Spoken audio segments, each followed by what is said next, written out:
వక్ఫ్ bill మీద కొత్త అంశాలు ప్రారంభమైపోయినాయి. లోక్సభ ఆమోదం అయిపోయింది, రాజ్యసభ ఆమోదం అయిపోయింది. అక్కడ ఆగిపోతుంది, ఇక్కడ ఆగిపోతుంది అన్నటువంటి అంశాలు పక్కకి వెళ్ళిపోయినాయి.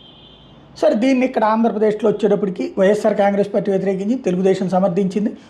దాన్ని కవర్ చేయడానికి అని చెప్పేసి వైఎస్ఆర్ కాంగ్రెస్ పార్టీ లోక్సభలో ఆమోదించి రాజ్యసభలో వ్యతిరేకించిందని చెప్పడం, వీళ్ళేమో ఇదిగో విప్ ఇదిగో చూసుకోండి అని చెప్పడం, నిన్నటి నుంచి ఓ ప్రచారం వ్యూహాత్మకంగా చేసుకురావడం, ఇదంతా నడిచిపోయింది. ఇది ఆంధ్ర సంగతి పక్కన పెట్టేద్దాం. ఇప్పుడు జాతీయ రాజకీయాల్లో కొత్త కథలు వస్తున్నది. జాతీయ రాజకీయాల్లో కొత్త సీన్ ఏంటంటే రాష్ట్రపతి ఆటోమేటిక్గా సంతకం చేసేస్తారు, ఆమోదం వచ్చేస్తుంది.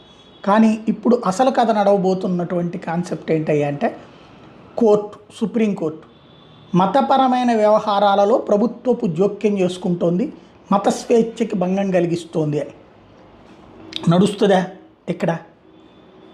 ఇది వక్ఫ్ బిల్లుని, వక్ఫ్ చట్టాన్ని రద్దు చేయాల, వక్ఫ్కి సంబంధించిన సవరణ చట్టం 2013